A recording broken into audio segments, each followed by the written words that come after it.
കണ്ണൂർ ജില്ലയിലെ മാങ്ങാട്ടിടം പഞ്ചായത്തിലെ പാല എന്ന സ്ഥലത്തെ 17-ാം വാർഡിൽ നിന്നും കുറച്ച് സാമൂഹ്യ വിരുദ്ധർ കൂത്തുപറമ്പ് സ്റ്റേഷൻ CIയുടെ സഹായത്തോടെ ഒരു വ്യക്തി ആഹാരം കൊടുത്തുകൊണ്ടിരുന്ന 3 നായ്ക്കളെ പിടികൂടി വിജനമായ സ്ഥലത്ത് ഉപേക്ഷിക്കുന്ന ദൃശ്യങ്ങളാണ് നിങ്ങൾ കാണുന്നത്.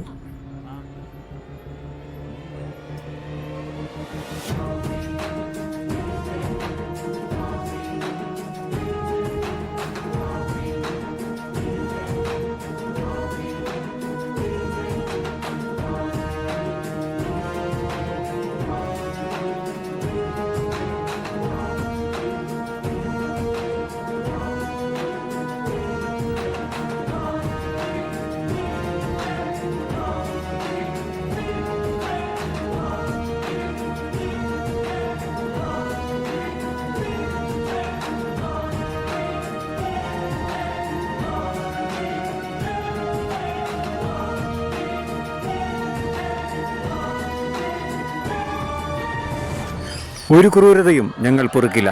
രക്ഷപ്പെട്ടു എന്ന് ആരും കരുതണ്ട. ഇവരുടെ ശബ്ദമായി, ഈ മിണ്ടാപ്രാണികളുടെ ശബ്ദമായി എന്നും ഞങ്ങൾ നിങ്ങൾക്ക് പുറകെയുണ്ട്.